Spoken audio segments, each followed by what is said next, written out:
अस्सलाम वालेकुम।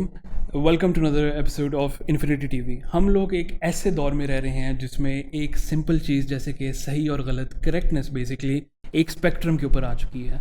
Israel attack करे पैलेस्टाइन के ऊपर, self defence correct. Russia attack करे यूक्रेन के ऊपर तो वो टेरर ही कैप्चर करने की कोशिश करें, इनकरेक्ट। तो इसी करेक्टनेस और इनकरेक्टनेस के दौर में एक बड़े मारूफ सहाफ़ी हैं हमारे जावेद चौधरी साहब, उन्होंने एक व्लॉग अपलोड किया कुछ दिन पहले। उसमें उन्होंने एक ऐसी नौइयत की बात की जिससे मुझे लगता है कि काफ़ी लोगों को सुन के बुरा लगा। उन्होंने बात की कि हमारे जो माशरे में, पाकिस्तान में, हमारे सुप्रीम कोर्ट में, हमारे लोगों में, सूबों में हमारी जो सारी जो चीज़ें ख़राब हो रही हैं वो बेसिकली हैं पंजाबियों की गलती। आज हम लोगों ने अपने बड़े एक फ़ैन फेवरेट गेस्ट को बुलाया ताकि हम लोग ये सारी सिचुएशन को डिस्कस कर सकें और उनका हम लोग नज़रिया ले सकें इसके ऊपर। प्लीज़ वेलकम चौधरी इफ्तिखार अहमद साहब। चौधरी साहब कैसे हैं? थैंक यू वेरी मच जी, बहुत शुक्रिया। मैं बिल्कुल ठीक हूँ अल्हम्दुलिल्लाह, अल्लाह ताला के फजलो करम से। आप सुनाएं, आप सब ठीक हैं? इन्फिनिटी की पूरी टीम ठीक है, खैरियत से हैं? अल्हम्दुलिल्लाह अल्हम्दुलिल्लाह माशाल्लाह। जब भी आप आते हैं आप सबसे पहले इन्फिनिटी और इन्फिनिटी की टीम का पूछते हैं और हमें वो बहुत ज़्यादा अच्छा लगता है कि आप इतना ज़्यादा करते हैं इन्फिनिटी टीम का। चले मैं आपको बताता चलूँ कि ये जो इन्होंने कुछ दिन पहले अपना व्लॉग अपलोड किया है, इसका इन्होंने टॉपिक जो वीडियो का रखा था वो वर्बेटम ये रखा कि हम पंजाबी गंद कर रहे हैं। बड़ी स्ट्रॉन्ग कॉन्ट्रोवर्शियल स्टेटमेंट। मुझे लगता है कि ये इतनी आउटराइट स्ट्रेट बात करना आजकल के दौर में मुझे नहीं लगता इतनी कोई अच्छी बात है। मगर हम लोग क्रोनोलॉजिकली वीडियो को लेके चलते हैं। उन्होंने वीडियो में सबसे पहले स्टार्ट ये किया कि तख्ते लाहौर की जो जंग है उसकी वजह से हमारा सुप्रीम कोर्ट, हमारे मुल्क के सूबे, मुल्क के लोग, हर चीज़ जो है वो निगली जा रही है और कि हमारा जो पंजाबियों का जो शोवनिज़म है उसकी वजह से जो है मुल्क जो है वो डूब रहा है और हमें इस शोवनिज़म को जो है ख़त्म करने की ज़रूरत है। आपका इस पे क्या राय है? हाँ देखें, ये जो उन्होंने बात की है ना, मुझे भी किसी ने क्लिप भेजा है और मुझे भी मिला है वो। मैं आपको बताऊं बिलाल कि ये जो मसला ना पंजाब को गाली देने का, ये फैशन बन गया।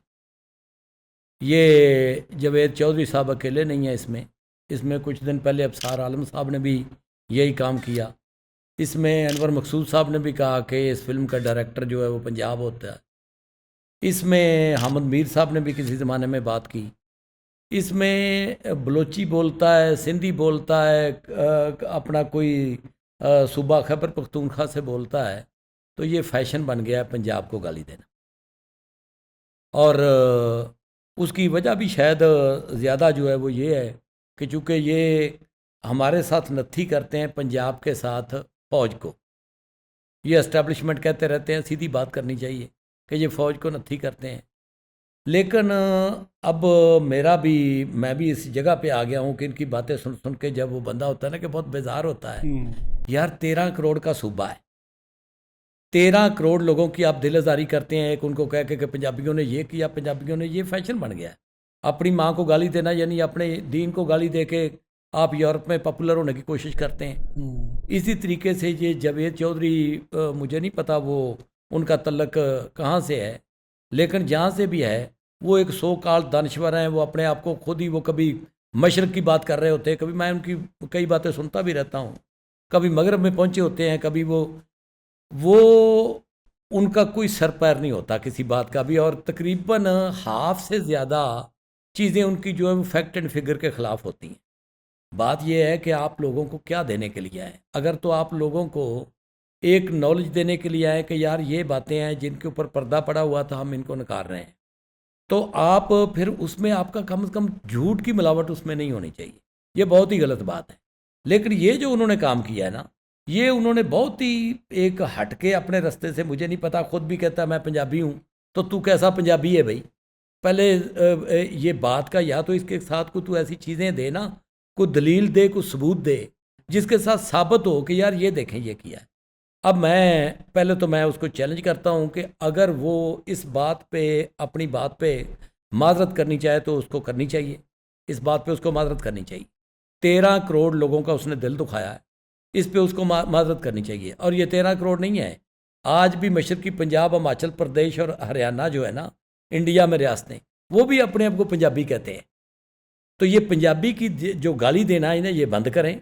अब मैं इस बात पे, मुझे हालांकि टॉपिक तो हमारा वो था जो पहले हमारा चल रहा था, वो जो 9 तबके हैं जिनकी बात हम कर रहे थे, उसकी भी बात सबसे पहले हमने की है, जावेद चौधरी ने नहीं की। जो फौज है, जुडिशरी है, आपकी ब्यूरोक्रेसी है, आपका मीडिया है, और आपकी वो अपना सिविल ये जो एडमिनिस्ट्रेशन है, आपकी पॉलिटिशियन है, आपके मौलवी है, आपका जागीरदार है, आपका पीर है, आपका सरमायादार है, उसमें 9 तबकों में ये जावेद चौधरी साहब आते हैं। ये जो मीडिया के ऊपर दानश्वर बैठे होते हैं ना, इनको ऐसे लगता है कि जैसे 5 मिनट मुल्क अगर हमें दे देना तो हम 5 मिनट में मुल्क ठीक करके दे देंगे। हालांकि मैं गारंटी से आपको कहता हूं कि इनकी बीवियां इनसे पूछ के रिश्ता नहीं करती। उनको पता जितने ये बड़े दानश्वर हैं, ये उसकी अपना को 2 घूंट शराब के पी के तो बंदा को दानश्वर नहीं बन जाता। ये बेसिकली अंग्रेज़ बनने को उनकी बेचारे नकाली करते हैं। टाई लगाई ठोक के जून जुलाई अगस्त के महीनों में ये टाई ठोक के बैठे होते हैं। यार उनकी तो सर्दी से जान निकल रही होती है, उन्होंने 3 पीस पहना होता है। आप यहाँ जून जुलाई की अगस्त की गर्मी में ऊपर 3 AC चलाए होते हैं, नीचे ये 3 पीस पहन के बैठे होते हैं। इतनी तो इनकी दानश्वरी है कि ये किस किस अपना मुल्क का लिबास है जो आप पहन रहे हैं। ये चंद लफ्ज़ अंग्रेज़ी के बोल के और 2 घूंट शराब के पी के ये समझते हैं, मुझे नहीं पता वो पीते कि नहीं, लेकिन ज़्यादातर दानश्वर जो बनते हैं ना, दानश्वरी जो निकालते हैं टीवी पे बैठ के, उनमें अक्सर टोन होते हैं। अच्छा, ये समझते हैं कि अब हम अंग्रेज़ बन गए, अब हम चर्चिल बन गए, अब हम न्यूटन बन गए, अब हम कोई रदरफोर्ड बन गए। भाई कुछ भी नहीं तुम बन गए, तुम अपनी कौम के साथ ये जो मजाक कर रहे हो ये तुम कर रहे हो। उसने जो बात की है, मुझे जो चीज़ का बहुत ज़्यादा दुख हुआ है, उन्होंने कहा जी गंद डाला है पंजाबियों ने। अब देखिए गंद डालने की डेफिनेशन क्या है। जब आप कहते हैं कि फ़लाँ कौम ने गंद डाला है, तो आप बेसिकली उसको ये कह रहे होते हैं इनडायरेक्टली कि आप बड़ी गंदी कौम है। वो पंजाबियों को इनडायरेक्टली कह रहा है कि आप बड़ी गंदी कौम है, और ख़ुद भी उसमें अपने आप को बड़ा कोई अल्ट्रा मॉडर्न बन के ना, मैं भी पंजाबी हूँ। देखो भाई, तू किस चीज़ का पंजाबी है मुझे तो नहीं पता, तू कौन सा पंजाबी है। अब इस पे बात इस तरह हो सकती है कि देखें, उसने पाकिस्तान के बारे में बात की कि पाकिस्तान में जो गंद डाला है ये पंजाबियों ने डाला। अब पहले तो इसकी जब पाकिस्तान बना तो इस पे बात होगी। पाकिस्तान बनने में पंजाब का कितना नुकसान हुआ, सिंधियों का क्या नुकसान हुआ, बलोचियों का क्या नुकसान हुआ, खैबर पख्तूनख्वा का क्या नुकसान हुआ। पहले तो ये देखा जाएगा ना कि एक इमारत आपने बनाई है, उस इमारत की कंस्ट्रक्शन में, उस इमारत को बनने में मेरा सरमाया कितना लगा है और आपका कितना लगा है। पंजाब का तो बिड़ा करके रख दिया इन्होंने। यानी ये जो पंजाब की ये जो डिवीज़न हुई, ये जो पार्टीशन हुई, जिसको ये अपना आज़ादी कहते हैं, हालांकि आज़ादी नहीं, वो तो उनका पार्लियामेंट का एक्ट देख लें, इंग्लैंड की पार्लियामेंट का एक्ट देख लें, वो कह रहे हैं इसको transfer of power act, transfer of power act, कोई आज़ादी का वो एक्ट नहीं था। इस पे मैं अब इसको अपना जावेद साहब को मैं ये बताना चाहता हूँ कि जनाब आप पहले हिस्ट्री पढ़ लें। कम से कम आपने ये रोज़ बोलना ही होता आपने आके, और मुझे नहीं पता कि आपके सुनने वाले आपको नीचे किन अलकाबात से याद करते हैं, क्योंकि मुझे पता नहीं है। तो आपने बोलना है भाई, तो आप कम से कम हिस्ट्री तो पढ़ लें कि ये पंजाबी हैं कौन, ये पंजाब है क्या। इसको तो इसके हदूद अरबे का भी नहीं पता होगा। मैं आपको गारंटी से कहता हूँ कि इसको पूछें, आज के बाद पढ़ ले। मैं वैसे उसको कहता हूँ कि पढ़ ले। ना इसको पंजाब की हिस्ट्री का पता है इस बंदे को, ना इस बंदे को पंजाब के हदूद अरबे का पता है, ना इसको पंजाबियों की सकाफत का पता है, ना इसको पंजाब के रहन सहन का पता है। इस बंदे को कख पता नहीं है, ना पंजाब के साथ इसका कोई तल्लक है। ये पंजाबी बन के मुझे ये बताएं, 3-4 इल्ज़ाम इसने लगाए हैं, वो मैं सबका जवाब बारी बारी दूंगा। एक इसने ये कहा कि पंजाबियों ने गंद डाला है, जिसका सबसे ज़्यादा मुझे दुख है कि हमें इसने इनडायरेक्टली बल्कि डायरेक्टली हमें गंदे कहा है कि यार आप बड़े गंदे लोग हो। ये गाली दी है इसने, इसको इस गाली पे माजरत करनी चाहिए। मैं सब लोगों को कहूँगा पंजाब में कि इसके ऊपर प्रोटेस्ट करें जब तक ये बंदा माफ़ी नहीं मांगता। नंबर 2, इसने कहा कि दूसरे सूबों के हकूक़ गसब करता है पंजाब, ये भी एक पॉइंट है, इसका मैं जवाब दूंगा। दूसरी इसने बात की है कि 98% जो है ना गंद वो हम डालते, बाकी लोग सूबों का कसूर 2% है। 90 तमाम बुराइयों की जड़ पंजाब है। डायरेक्टर, प्रोड्यूसर, फिल्म साज, पता नहीं क्या क्या वो लेके आ जाता है अपने पास से ना, वो टर्म कैसी कैसी बनाता है। ये बेसिकली मैंने जो जैसे आपको बताया कि ये फैशन बन गया है पंजाब को गाली देना, और अब इसी फैशन को रोकने के लिए मैं इस पे बात कर रहा हूँ कि वो जो 9 तबकों वाली बात है उसको फिर हम पीछे रखते हैं, पहले हम इस पे बात करते हैं कि ये पंजाब को गाली देने वाले। मैं अगर इफ्तिखार साहब आपको थोड़ा इंटरप्ट करूं, बीच में कुछ ऐसी बातें हैं, बिल्कुल नहीं, आप करें आप। ऑब्वियसली आपने सारी हिस्ट्री देखी है पाकिस्तान की, माशाल्लाह 60 से आपका टेन्योर स्टार्ट हुआ है, आपने पाकिस्तान को बदलते देखा है, बनते देखा है, आपने इवॉल्व होते देखा है। ऑब्वियसली पाकिस्तान की जितनी डीप रिच हिस्ट्री हमारे बड़ों के पास है, वो ऑब्वियसली हमारे पास ना उस तरह की सेंटिमेंट आ सकते हैं, क्योंकि उस टाइम आपके आपके जो पेरेंट्स थे उन्होंने भी हिजरत की होगी इंडिया से, तो आप लोग पाकिस्तान को लेके हमारे से बहुत ज़्यादा सेंसिटिव हैं। और आप अपनी कास्ट सिस्टम सारे को, जो मॉडर्नाइजेशन है, वेस्टर्नाइजेशन है, उसकी वजह से आजकल की जो शादियां भी हैं आप उनमें भी देखें तो लोग कहते हैं नहीं यार हमें कास्ट से इतना फ़र्क नहीं पड़ता। तो वो ये कुछ चीज़ें जो हैं जिन पे मैं चाहता हूँ कि हमारी नई जनरेशन को भी हम लोग ये नॉलेज पहुँचाएँ कि हम कितना ज़्यादा एक प्राइड लेते हैं अपने मुल्क के अंदर और अपनी कास्ट सिस्टम के अंदर, और सारा ये कुछ बातें थीं जो कि मुझे बड़ी स्ट्राइक की। जैसे कि अब जनरल नॉलेज की अगर मैं बात करूं तो वो ये कहते हैं अपनी वीडियो में कि जो आपके इमरान खान साहब है वो चाहते हैं कि आपका चीफ जस्टिस लग जाए, उमर अताब बंदयाल लग जाए, और आपका आरिफ अलवी जो है वो प्रेसिडेंट लग जाए, वो फेयर इलेक्शन करवाएं लाहौर में। नवाज शरीफ जो है वो अपनी पीडीएम बना के बैठा है लाहौर में। आपका जरदारी जो है पीपीपी जो है सारी आपकी वो बैठी है सिंध में, मगर वो कैंपेन कहाँ कर रहे हैं? साउथ पंजाब में। अब बात तो सही है कि वो जिस तरीके से उन्होंने पंजाब को कॉल आउट किया उस तरह उनको नहीं करना चाहिए, बात थोड़े ढंग से तरीके से बंदा करता है, मगर ये सारा एविडेंस देखेंगे सारे जो है तख्त लाहौर की जंग में ही लगे हुए हैं, तो इस बात में थोड़ी बहुत तो मुझे सच्चाई नज़र आ रही है। कोई ना इसमें कोई सच्चाई है, ना इसमें कोई जान है, ना इसका ये जो दलील उसने दी है, ना इसका सर है ना पैर है। और इमरान खान कहता है कि फ़लाँ फ़लाँ बंदे को इलेक्शन करवाने चाहिए, नवाज शरीफ कहता है फ़लाँ फ़लाँ बंदे को जवेद चौधरी किसको कहता है? पहले वो यही बताए कि ये बात जो आप कर रहे हो इसका सर पर क्या है, मतलब आप कहना क्या चाहते हो। उसको खुद ये नहीं पता कि मैं क्या कहना चाहता हूँ। अच्छा, उसके बाद अब मैं पहले उसके गंद पे मैं आऊँगा कि पाकिस्तान जब बना, देखें पंजाब जो है ना, पंजाब उसका उसको पता ही नहीं नाम उसने। मैं फिर कह रहा हूँ कि मेरी नज़र में वो एक मुतलकल जाहिल आदमी है जिसको किसी चीज़ का पता नहीं। अगर उसको थोड़ा सा भी उसने पंजाब को पढ़ा होता ना तो इस तरह की वर्डिंग उसको पंजाबियों के बारे में नहीं देनी चाहिए। देखें, अगर आप पीछे जाएं, मैं एक एक चीज़ आपको निकाल के बताऊंगा कि पंजाब क्या था और पंजाब क्या है, और पंजाबियों के साथ जुल्म और ज़्यादती कितनी हुई है इस सदी में। 19वीं सदी जो गुजरी है इसमें सबसे ज़्यादा जुल्म जिस कौम के साथ हुआ है वो पंजाबी हैं। उनके साथ तो आपने इतनी ज़्यादतियाँ की हैं, उल्टा आप उनको कहते हैं कि ये गासब है, ये फलां करते हैं, ये धमकान करते हैं। वो मेरे पास बैठे ना, आके मुझे बैठे ना, वो अपने टीवी पे मुझे बुला ले, मुझे बुला ले, और मेरा चैलेंज है उसको कि वो बताए कि कौन सी ज़्यादतियाँ पंजाबियों ने की हैं और पंजाबियों के साथ आपने क्या ज़्यादतियाँ की हैं। पंजाब को तो मार दिया आपने। अब मैं आपको बताता हूँ, एक सिख शहर थे, ये मैं बड़े दुख के साथ आपको बता रहा हूँ। एक सिख शहर थे, तो जब 1849 में पंजाब के ऊपर फरंगियों का कब्ज़ा हो गया, जिनको आप अंग्रेज़ों का कब्ज़ा या उनको कहते हैं आप ईस्ट इंडिया कंपनी कहते हैं, तो उन्होंने कहा कि मेरे रंग महल विच लहू डुलिया। इसको तो खैर पता नहीं पंजाबी आती भी है कि नहीं आती, क्योंकि अपना मुझे नहीं लगता। उन्होंने कहा मेरे रंग महल विच लहू डुलिया। रंग महल वो पंजाब को कह रहा है जिसको ये बंदा गालियाँ दे रहा है। बिल्कुल। उसने कहा मेरे रंग महल विच लहू डुलिया, रुल गई तस्वीर पंजाबियां दी, जिस दिन शेर सी चिता दे विच सड़िया, सड़ गई तकदीर पंजाबियां दी। मुझे ये शेर किसी बंदे ने भेजा, तो उसने कहा कि इसको कंप्लीट कर दें, ये 4 मिसरों का शेर। मैं बताता हूँ, ये मैं बड़े दुख के साथ सुना रहा हूँ कि ये है पंजाब, ये है पंजाब का दर्द। मेरे रंग महल विच लहू डुला, रुल गई तस्वीर पंजाबियां दी, ਜਦੋਂ ਸ਼ੇਰ ਸੀ ਚਿਤਾ ਦੇ ਵਿੱਚ ਸੜਿਆ, ਸੜ ਗਈ ਤਕਦੀਰ ਪੰਜਾਬੀਆਂ ਦੀ। ਮੇਰੇ ਰਾਂਝੇ ਸੀ ਕਬਰਾਂ ਦੇ ਵਿੱਚ ਸੁੱਤੇ, ਮਰ ਗਈ ਸੀ ਹੀਰ ਪੰਜਾਬੀਆਂ ਦੀ। ਮੇਰੇ ਬੇਲੇ ਸੀ ਲਾਸ਼ਾਂ ਦੇ ਨਾਲ ਲੱਟੇ, ਧਰਤੀ ਹੋਈ ਦਿਲਗੀਰ ਪੰਜਾਬੀਆਂ ਦੀ।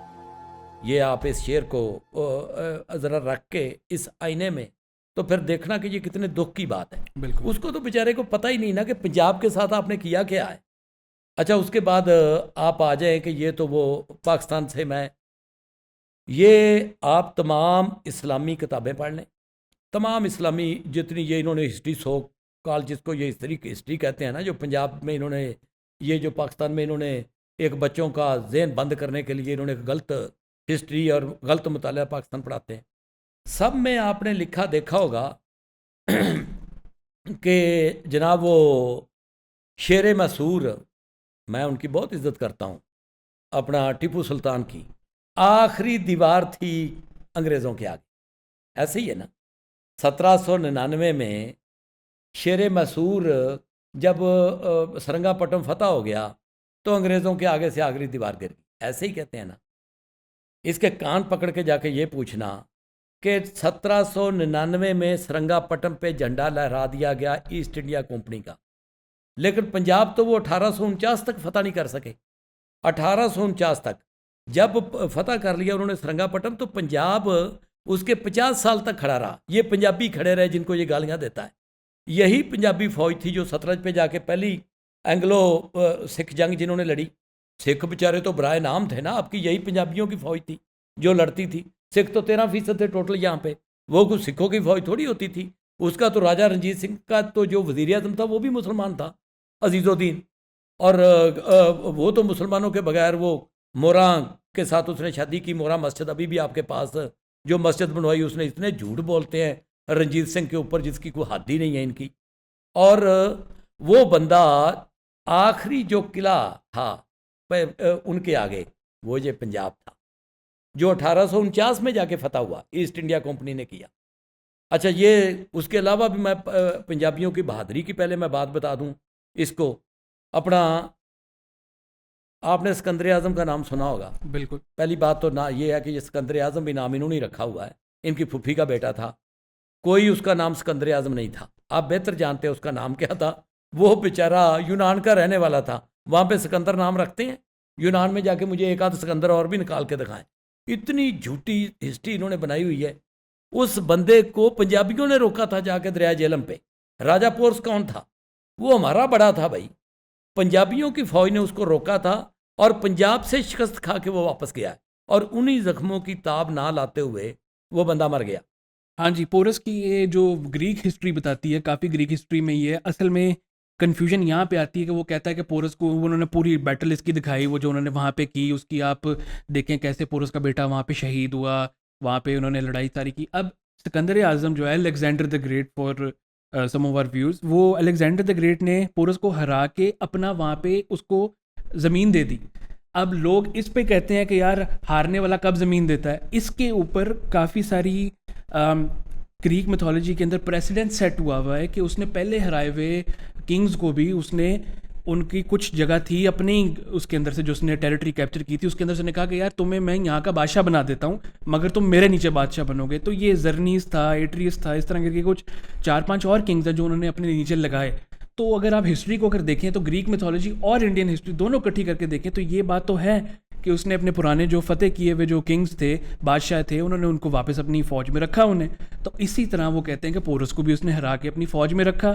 फिर जब वो रख लिया उसको फ़ौज में, जब वो आगे गए तो वो पंजाब के लिए वो तैयार नहीं थे। जैसे ये हिटलर के साथ जर्मनी में हुआ कि हिटलर ये जर्मनी में जब ये रशिया में गया था तो वो ठंड की वजह से, वरना अगर वो रशिया भी वो पहले इसलिए गया क्योंकि वो उसको पता था वो इंडिया कैप्चर नहीं कर सकता था। रशिया गया, वहाँ हार गया, उनको नहीं। इसी तरह ही ये अलेक्जेंडर द ग्रेट की फ़ौज भी पंजाब को वो समझ नहीं सकी, वो बीमारियों से सारा कर करा के पोरस को हरा के जब वो आगे गए तो उसके लोगों की बस हो चुकी थी। वो कहते कि यार हमने इतनी ज़मीन फ़तह कर लिया कि अब हम वापस जाके इन्जॉय करना चाहते हैं कि हमने इतना ज़्यादा फ़तह कर लिया, अब हमें जो सारा फ़तह किया उसको इन्जॉय भी तो करने दो। फिर वापसी पे वो सारा जो है इस तरह करके हुआ। ये हिस्ट्री जो है ये ग्रीक मिथोलॉजी में जो है वो ये बताते हैं कि इस तरह हुआ। तो देखें, राजा पोर्स जो है उसको फतह कर लिया, जिसको सो कॉल्ड सिकंदर आज़म कहते हैं। सिकंदर आज़म तो नहीं, वो अलेक्जेंड्री था। बिल्कुल। और अलेक्जेंड्री उसको कहना चाहिए। ये खाम खा में जो मुसलमान है ना, ये समझते हैं कि चूँकि राजा पोर्स हिंदू था और अलेक्जेंडर जो था वो हमारी फूफी का बेटा था, और उसको सिकंदर आज़म, पहले तो कुरान के साथ भी उसको नथी किए रखा इन्होंने जुल्करनैन की जगह पे, क्योंकि जो कुरान पाक में जुल्करनैन का किस्सा है उसको इन्होंने सिकंदर आज़म बना दिया। हालांकि बाद में पता चला कि वो तो ईरान का साइरस था, वो इन्होंने एक गलत काम किया। ठीक है, राजा पोर्स को उसने शिकस्त दी तो फिर वापस क्यों मुड़ गया वहाँ से? आगे क्यों नहीं आया? वो यही कहते हैं ना कि वो उसके लोग थक चुके थे लड़ लड़ के। हाँ, तो लोग थक चुके, तो भाई जो थका है वही आ रहा है ना। जो राजा पोर्स के सिपाही तो नहीं थके, तो उसका तो बेटा कत्ल हो गया।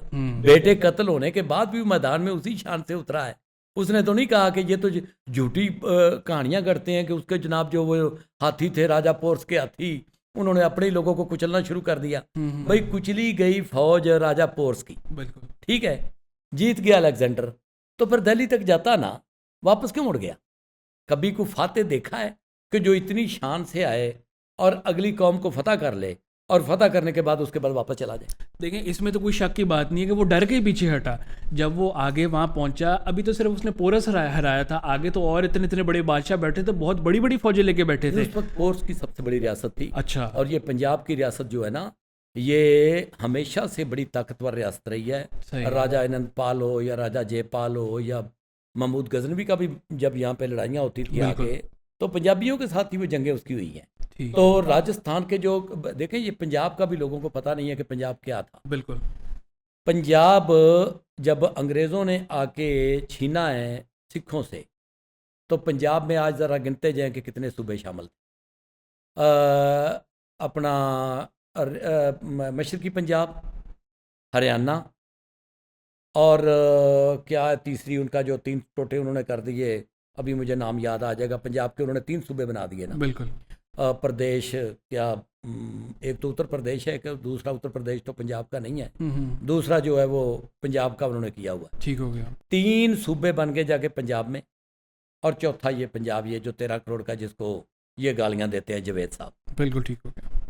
इसके अलावा पूरे का पूरा खैबर पख्तूनख्वा सूबा पंजाब में शामिल था, पूरा कश्मीर पंजाब में शामिल था, काबुल तक पंजाब की हुकूमत। पंजाबियों ने कब किसी के बगैर लड़े कोई ऐसा मौका नहीं आया जब पंजाबी लेट गए हों। ये अलग बात है कि अगर कोई लीडर ऊपर कोई गद्दार बैठा या खां जैसा, तो मैं नहीं कह सकता, लेकिन पंजाबियों का कोई एक बताइए तो उनकी बहादुरी की मिसालें हैं। बिल्कुल। उसके बाद पाकिस्तान बनने में किस कौम का नुकसान हुआ? क्या सिंधियों का नुकसान हुआ? क्या नुकसान हुआ सिंधियों का? मुझे आप बताएं। बलोचियों का क्या नुकसान हुआ? बताएं मुझे।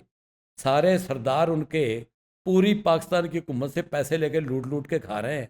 अब वो लड़की मारंग बलोच खड़ी हो गई है, तो अब सरदारों को भी वक्त पड़ गया, अख्तर मैंगल को भी, मुझे अपना दो, सारी जिंदगी तू उधर पार्लियामेंट में बैठा रहा है और अब तुम्हें पता चला कि ये जनाब पार्लियामेंट बेकार है, सदर बेकार। भाई बेकार हैं, इसमें कोई दो राय नहीं है, बेकार है। लेकिन तुम्हें आज पता चला है, जब महारंग बलोच खड़ी हो गई, जब तुम्हारे पाँव के नीचे से ज़मीन निकल रही है, जब सरदारों को लोग पूछ नहीं, यंग जनरेशन जो सरदारों को पूछ नहीं रही, वो 5-5 लाख के जलसे निकाल रही है, जो जुलूस निकाल रही है। और अब इसको पता चला है कि हमारे यानी तेरे बाप वज़ीर आला रहा, तू वज़ीर आला रहा, उस वक्त नहीं तुम्हें पता चला कि हमारे साथ ज़्यादतियाँ बड़ी हो रही हैं। अब तुम्हें पता चला कि अचानक तेरे ऊपर ये राज अफशा हुआ है कि यार हमारे साथ तो बड़ी ज़्यादतियाँ हो रही हैं। उसके बाद खैबर पख्तूनख्वा आ जाए। खैबर पख्तूनख्वा का पंजाब में क्या गया बताया मुझे ज़रा। जो उनका वो वज़ीर आला था जिसको बनाया बादशाह खां की हुकूमत को 22 अगस्त 1947 में ख़त्म करके कैद आज़म ने जो अपना वज़ीर आला लगाया था, क्या मीर अफजल खान नाम था उसका? सर्च कर लेते हैं। डबल बैरल खान भी उसको कहते थे अपना। माशाल्लाह उसने वो गैर मुस्लिमों के खिलाफ ऑपरेशन किया, सारी उनकी जायदादों पे कब्जा कर लिया और वहाँ पे लूट मार का वो बाजार गर्म किया। अपना ये जो थे बेचारे गैर मुस्लिम, उनको निकाला। खैबर पख्तूनख्वा में कौन सा हिस्सा था जो गया इंडिया में गया? सिंध का कौन सा हिस्सा इंडिया में गया? बलूचिस्तान का कौन सा हिस्सा इंडिया में गया? पंजाब के 29 ज़िले थे, 13 ज़िले आपके चले गए इंडिया में, 16 ज़िले मिले आप। 9 लाख बंदा कत्ल हुआ पंजाब का, 9 लाख बंदा कत्ल हुआ। वो देखे ना, आप पढ़े ना जाके उसको। मैं इसको मशवरा देता हूँ अमृता प्रीतम को कि आज आखा वारिस शाह नूं कि तो कबरां विचों बोल, उठ किताबे इश्क दा कोई अगला वर्का फोल। एक रोई सी धी पंजाब दी तू लिख लिख मारे वैन, अज लखां धीआं रोंदियां तैनूं वारिस शाह नूं कहन। उठ दिलां दे दर्दियां ते तक अपना पंजाब, अज बेले लाशां विछियां ते लहू दी भरी चिनाब। ਉਹ ਲਹੂ ਦੀ ਭਰੀ ਚਨਾਬ ਜਿਹੜੀ ਉਹ ਸਿੰਧੀਆਂ ਭਰ ਦਿੱਤੀ ਸੀ ਕਿ ਬਲੋਚੀਆਂ ਭਰ ਦਿੱਤੀ ਸੀ ਕਿ ਪਠਾਨਾਂ ਨੇ ਭਰ ਦਿੱਤੀ ਸੀ। ਉਹਦੇ ਵਿੱਚ ਪਾਕਿਸਤਾਨ ਜਿਹੜੀਆਂ ਹੱਡੀਆਂ ਦੇ ਉੱਤੇ ਤਮੀਰ ਹੋਇਆ ਹੈ ਨਾ, ਜਿਹੜੀ ਖੂਨ ਦੀਆਂ ਨਦੀਆਂ ਪਾਰ ਕਰਕੇ ਆਏ ਨੇ, ਉਹ ਤੇ ਪੰਜਾਬੀ ਨੇ ਵਿਚਾਰੇ, ਜਾਂ ਬੰਗਾਲੀ ਸਨ ਜਾਂ ਪੰਜਾਬੀ ਸਨ। ਬੰਗਾਲ ਤਕਸੀਮ ਹੋਇਆ, ਪੰਜਾਬ ਤਕਸੀਮ ਹੋਇਆ, ਇਹਨਾਂ ਨੂੰ ਤੇ ਬੈਠਿਆਂ ਬਿਠਾਇਆਂ ਨੂੰ ਮਿਲਿਆ ਆਪਣਾ ਸਭ ਕੁਝ, ਇਹਨਾਂ ਦਾ ਤਾਂ ਕੁਝ ਗਿਆ ਹੀ ਨਹੀਂ। ਇਹਨਾਂ ਨੂੰ ਇਹਨਾਂ ਦੇ ਪਿੱਛੋਂ ਉਹਨਾਂ ਦੀਆਂ ਪ੍ਰਾਪਰਟੀਆਂ ਤੇ ਹਿੰਦੂਆਂ ਦੀਆਂ ਪ੍ਰਾਪਰਟੀਆਂ ਤੇ ਇਹਨਾਂ ਕਬਜ਼ਾ ਕੀਤਾ, ਸਿੱਖਾਂ ਦੀਆਂ ਪ੍ਰਾਪਰਟੀਆਂ ਤੇ ਕਬਜ਼ਾ ਕੀਤਾ, ਆਰਾਮ ਨਾਲ ਕਬਜ਼ਾ ਕਰਕੇ ਬਹਿ ਗਏ। ਲੇਕਿਨ ਇਹ ਸਾਰੀ ਗੱਲ ਦੇ ਬਾਵਜੂਦ ਜੋ ਜੁਰਮੇ ਅਜ਼ੀਮ ਤਾਰੀਖ ਦੇ ਵਿੱਚ, ਹਿਸਟਰੀ ਦੇ ਵਿੱਚ ਪੰਜਾਬ ਨਾਲ ਹੋਇਆ, ਜੋ ਉਹਨੂੰ ਪੁੱਠੀ ਛੁਰੀ ਦੇ ਨਾਲ ਪੰਜਾਬ ਨੂੰ ਖੋਹ ਦਿੱਤਾ। ਇਹ ਮੈਂ ਜਾਣ ਕੇ ਪੰਜਾਬੀ 'ਚ ਗੱਲ ਕਰਨਾ ਪਿਆ ਕਿਉਂਕਿ ਮੈਨੂੰ ਮੇਰੇ ਪੰਜਾਬ ਦੀ ਗੱਲ ਹੋਏਗੀ ਤੇ ਮੈਂ ਉਹਨੂੰ ਜਵੇਦ ਚੌਧਰੀ ਨੂੰ ਦੱਸਣਾ ਚਾਹਣਾ ਵੀ ਤੈਨੂੰ ਤਾਂ ਪੰਜਾਬੀ ਬੋਲਣੀ ਵੀ ਨਹੀਂ ਆਉਂਦੀ ਵਿਚਾਰੇ ਨੂੰ। ਪੰਜਾਬ ਨੂੰ 13 ਜ਼ਿਲ੍ਹੇ ਉਹਨਾਂ ਨੂੰ ਚਲੇ ਗਏ। ਜ਼ਰਾ ਦੇਖੋ ਕਿ ਇਹਨਾਂ ਕੀਤਾ ਕੀ। 14 ਅਗਸਤ ਨੂੰ ਪਾਕਿਸਤਾਨ ਬਣ ਗਿਆ। ਰੈੱਡ ਕਲਿਫ ਅਵਾਰਡ 17 ਅਗਸਤ ਨੂੰ ਹੋਇਆ ਜਾ ਕੇ। ਯਾਨੀ ਕਦੀ ਵੇਖਿਆ ਤਾਰੀਖ ਦੇ ਵਿੱਚ ਇੰਜ ਦਾ ਜੁਰਮ ਕੀਤਾ ਹੋਵੇ ਜਿਹੜਾ ਇਹਨਾਂ ਪੰਜਾਬ ਨਾਲ ਕੀਤਾ? ਕਿਉਂਕਿ ਨਾ ਹਿੰਦੂਆਂ ਦਾ ਕੋਈ ਮਕਸਦ ਸੀ, ਨਾ ਨਹਿਰੂ ਨੂੰ ਕੋਈ ਗਰਜ਼ ਸੀ ਪੰਜਾਬ ਨਾਲ, ਤੇ ਨਾ ਇਹਨਾਂ ਨੂੰ ਕੋਈ ਗਰਜ਼ ਸੀ ਪਾਕਿਸਤਾਨ ਦੇ ਲੀਡਰਾਂ ਨੂੰ, ਨਾ ਮੁਸਲਿਮ ਲੀਗ ਨੂੰ ਕੋਈ ਪੰਜਾਬ ਤੋਂ ਤਕਲੀਫ ਹੋ ਰਹੀ ਸੀ, ਨਾ ਕਾਂਗਰਸ ਨੂੰ ਹੋ ਰਹੀ ਸੀ। ਮਰ ਪੰਜਾਬੀ ਰਹੇ ਸਨ। ਜਿਹੜਾ ਉਧਰੋਂ ਮਰ ਰਿਹਾ ਹੈ, ਜਿਹੜਾ ਇੱਥੇ ਮਰ ਰਿਹਾ ਹੈ, ਫੈਸਲਾਬਾਦ ਮਰ ਰਿਹਾ ਹੈ, ਜੜ੍ਹਾਂ ਵਾਲੇ ਮਰ ਰਿਹਾ ਹੈ, ਸ਼ਕਰਗੜ੍ਹ ਮਰ ਰਿਹਾ, ਸਿਆਲਕੋਟ ਮਰ ਰਿਹਾ ਹੈ, ਉਹ ਵੀ ਪੰਜਾਬੀ। ਜਿਹੜਾ ਉਧਰ ਜਲੰਧਰ ਮਰ ਰਿਹਾ, ਗੁਰਦਾਸਪੁਰ ਮਰ ਰਿਹਾ, ਅੰਮ੍ਰਿਤਸਰ ਦੇ ਵਿੱਚ ਮਰ ਰਿਹਾ ਹੈ, ਰਿਆਸਤ ਪਟਿਆਲਾ ਦੇ ਵਿੱਚ ਮਰ ਰਿਹਾ, ਰਿਆਸਤ ਫਰੀਦਕੋਟ ਦੇ ਵਿੱਚ ਮਰ ਰਿਹਾ ਹੈ, ਉਹ ਵੀ ਪੰਜਾਬੀ। ਤੇ ਮਰ ਤੇ ਦੋ ਪਾਸੇ 1 ਲੱਖ ਲੜਕੀ ਅਗਵਾ ਹੋਈ, ਕਿਡਨੈਪ ਹੋਈ। ਉਹ ਕਿਹਨਾਂ ਦੀ ਹੋਈ?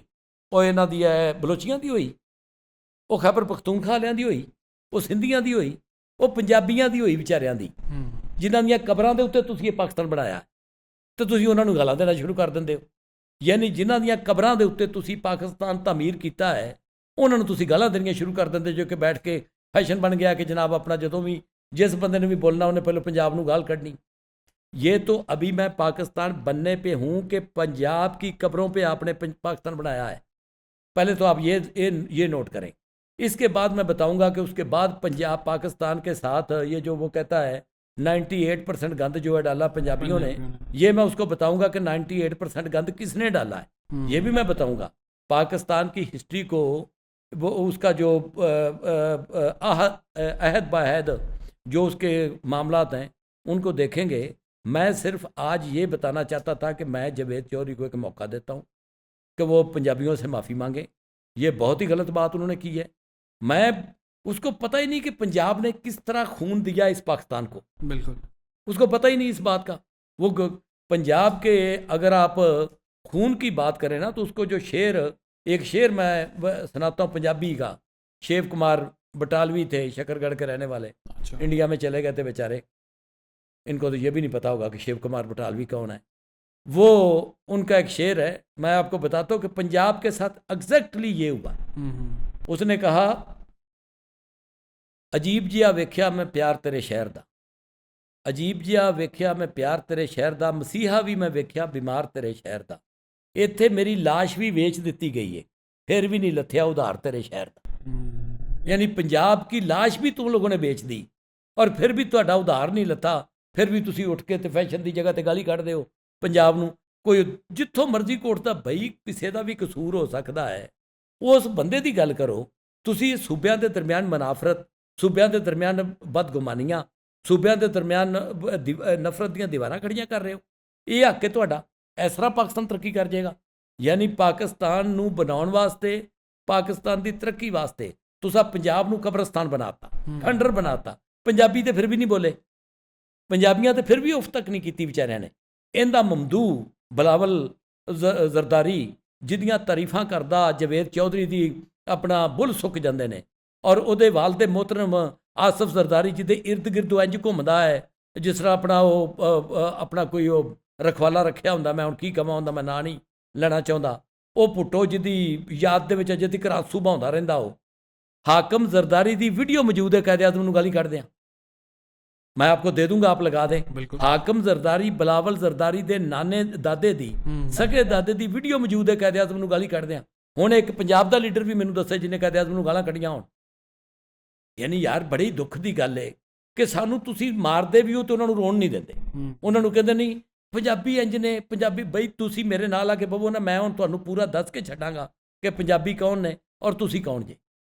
वो वीडियो जी तुहानूं लाउणी चाहिदी है उहदे बिलावल जरदारी दे दादा मोहतरम दी, जिहड़ा कायदे आज़म नूं गालां दे रहा। आए ये वीडियो देखते हैं। मैं तो यहाँ तक कहूँगा कि जिन्हों ने बेड़ा घर किस मुल्क का किया। अब ਉਹ ਵੀਡੀਓ ਤੁਹਾਨੂੰ ਲਾਉਣੀ ਚਾਹੀਦੀ ਹੈ। बिलावल जरदारी ਦੇ ਦਾਦਾ मोहतरम ਦੀ जो वो कसीदे पढ़ रहा है कैद आज़म की शान में, और जवेद चौधरी को चाहिए कि इसके ऊपर कमेंट्स दे और बताए कि ये किसने ये किया। हम लोग यहाँ पे बताते जाएंगे कि हम लोग पॉलिटिकली करेक्ट रहने की कोशिश करेंगे। हम लोग किसी के अगेंस्ट नहीं है, किसी के फॉर नहीं है। हम लोग न्यूट्रल रह के ऑब्वियसली कि किसी चीज़, एक मुल्क चल रहा है, क्रिटिसिज्म के बगैर किसी भी चीज़ को इम्प्रूव करना जो है वो ऑलमोस्ट इम्पॉसिबल होता है। तो आई थिंक क्रिटिसिज्म हो, पॉजिटिव क्रिटिसिज्म हो, और जहाँ पे किसी को गलती हो वो माननी चाहिए। तो हम लोग यहाँ पे अभी इसकी एक ब्रेक लेंगे बिकॉज़ ये एपिसोड जो है काफ़ी आगे लंबी चलती जाएंगी। बिकॉज़ अभी तो चौधरी साहब के साथ मैंने बजट भी नहीं डिस्कस किए, हमारे जो पंजाब में जो बजट आते हैं, बाकी सूबों के जो बजट आते हैं, तो अभी तो बहुत ज़्यादा बड़ी ये डिस्कशन चलेगी। इंशाल्लाह आने वाली एपिसोड्स के अंदर हम लोग और भी इसके अंदर चीज़ें आप लोगों के साथ शेयर करेंगे। तो मैं बहुत ज़्यादा शुक्रिया अदा करना चाहता हूँ चौधरी साहब, आपने आज टाइम निकाला, आप आए, बहुत अच्छा लगा। इंशाल्लाह आपको फ्यूचर एपिसोड में बुला के इस सीरीज़ को हम लोग कंटिन्यू करेंगे और लोगों तक पहुँचाएंगे कि क्या पंजाबी थे, क्या पंजाबी हैं, और इंशाल्लाह क्या पंजाबी बनेंगे इंशाल्लाह। थैंक यू चौधरी साहब। ठीक है, इसमें मैं आज ये जो हमने एक बड़ी छोटी सी वीडियो बनाई है, ये मौका दिया जवेद चौधरी साहब को कि आप इस पर माफ़ी मांगें पंजाबियों से, मेरे से नहीं, पूरी पंजाब को आपने गाली दी है। बिल्कुल, ये ये सिर्फ जो उसने गंद कहा है ना, उसको मैंने बताया है कि ये जो पूरा पाकिस्तान का ढांचा खड़ा है ना इस वक्त, ये पंजाबियों की कब्रों पे खड़ा है, ये पंजाबियों की इज्जतों के ऊपर खड़ा है, ये पंजाबियों के खून के ऊपर खड़ा है, ये सिंधी बलोची और पठानों के खून के ऊपर नहीं खड़ा। ना सूबा खैबर पख्तूनख्वा का कोई हिसाब इंडिया में आया है, ना अपना इसका बलूचिस्तान का आया है, और ना सिंध का आया है। इसलिए उनको पाकिस्तान की बदौलत सिर्फ हासिल हुआ है, पंजाब को कुछ देना भी पड़ा है। पंजाबी खून का दरिया पार करके आए हैं, जो महाजिन पंजाबी यहाँ पे आए हैं या इधर से उधर गए हैं, और उसके बाद ये जो सरहद है पूरी की पूरी लकीर, ये पंजाब के शहरों के ऊपर खड़ी है। फिर भी ये जब भी 65 की जंग हुई तो किसके साथ जंग हो रही थी? बलोचियों के साथ हो रही थी, ये पंजाबियों के साथ हो रही थी। वो बेचारे ये जो लाहौर पे अटैक हो रहे थे, ये बलूचिस्तान में था लाहौर, ये पंजाब में था। हम पाकिस्तान को चाहते हैं कि पाकिस्तान तरक्की करे, ये 25 करोड़ लोगों का एक मुल्क है, हमारे पास दुनिया में और कोई मुल्क नहीं है। ये सिर्फ मैंने इसलिए बताया है कि ये जो बिल्डिंग खड़ी है ना, जिसको आप कहते हैं पंजाबियों ने गंदा कर दिया है, जिस बिल्डिंग को, भाई ये बिल्डिंग खड़ी ही पंजाबियों की कब्रों के ऊपर है, कैसे आप कहते हैं कि इसको आपने गंदा कर दिया? बिल्कुल, इसका ये मैं मौका देता हूँ उसको, आप इसमें ज़रूर उसको एड्रेस करें, और उसके बाद अगर वो नहीं तो फिर मैं इसको आगे लेके चलेंगे, क्योंकि उसके जो बाकी सवाल है, ये मैं पहले सवाल का उसको जवाब दिया कि गंद पंजाब ने नहीं डाला, गंद आप लोगों ने डाला है, और आपके जो मुरब्बी और मोहसन है उन्होंने गंद डाला हुआ है। वो मैं बताऊंगा आगे जाके कि किस किस ने गंद डाला है। और दूसरी बात ये है कि ये जो उसने कहा कि पंजाब इस्तेसाल करता है, पंजाब दूसरे सूबों के हकूक़ गसब करता है, इस पर इंशाल्लाह किस्तवार मैं सारा जवाब दूंगा उसको। और अगर उसको भी शौक़ हो तो मुझे बुला ले, मैं चैलेंज करता हूँ कि किसी कोई सेमिनार रख ले और मुझे साबित कर दे वो कि किस तरह पंजाबियों ने गंद डाला, और मैं उसको साबित करूँगा कि पंजाबियों ने कभी गंद नहीं डाला, पंजाबियों ने हमेशा दिल बड़े किए। तो थैंक यू वेरी मच। आज हमारा पहला स्टेप था अपनी यूथ को एजुकेट करने का, अपनी यूथ को उनकी हिस्ट्री के बारे में एजुकेट करने का। बिकॉज़ अगर आप सारी कंट्रीज़ को देखें, मुल्कों को देखें जिसमें एक जिनके पास आइडेंटिटी होती है, हम उसको खो चुके हैं। मुझे लगता है कि हमें अपने पास्ट को बिल्कुल नहीं भूलना चाहिए, because I think we are in the end defined by our past, और हमारी माशाल्लाह बहुत रिच हिस्ट्री है। और हम लोगों ने ना सिर्फ इस पार्टीशन को लेके बट उसके बाद भी हमारे मुल्क में बहुत सारी चीज़ें ऐसी हुई हैं जो हमें लगता है कि आजकल वाले दिनों में डिस्कस नहीं होती। जैसे कि हम लोग 80s तक तो हम लोग चाइना, रशिया, हम लोग बहुत सारे, इंडिया, हम इन मुल्कों सारों से आगे थे। तो आई थिंक कि कभी कभार हमें रिफ़्लेक्ट करना चाहिए, रिफ़्लेक्ट करके देखना चाहिए कि हमारे गुजरे हुए वक्त में हम लोग क्या कर रहे थे जो सही था, और अब क्या कर रहे हैं जो गलत है। तो बस इंशाल्लाह इसी तरह करके हम आप लोगों के लिए जो है इन्फॉर्मेशन लेकर आते रहेंगे, ताकि आप लोगों को भी हम लोग जो गुजरे हुए वक्त हैं उनके ऊपर एक आप लोगों के सामने आईना रख के दिखाएंगे कैसा वक्त वो गुजरा था और हमने कैसे अपनी हिस्ट्री को कहाँ से कहाँ तक कैसे पहुँचाया है। तो मुझे लगता है कि हमारे मुल्क में बहुत ज़्यादा पोटेंशियल है। इंशाल्लाह हम लोग बहुत ज़्यादा अच्छा अपने लिए फ्यूचर बना सकते हैं आने वाली जनरेशन के लिए, अगर हम लोग इस सारी पॉलिटिक्स को और इस सारे को एक तरफ रख के we stop blaming the army, we stop blaming the politicians. हम लोग हर किसी की तरफ उंगली उठा के कहने से जो हम लोग करने की कोशिश कर रहे हैं ना, अवेयरनेस जो हम लेकर आ रहे हैं, अवेयरनेस से कुछ भी नहीं होना, ये अपने आप को बदलने से होना है। तो इंशाल्लाह मैं आप लोगों के लिए इस तरह की एपिसोड्स और लाता रहूँगा जिसके अंदर हम लोग और इन्फॉर्मेशन आप लोगों को प्रोवाइड करेंगे, ताकि आप लोग उस इन्फॉर्मेशन को यूज़ करके देख सकें कि यार पहले क्यों हम लोग सक्सेसफुल थे और अब क्यों नहीं है। तो thank you so much for tuning in. इंशाल्लाह see you in the next episode. अल्लाह हाफ़िज़।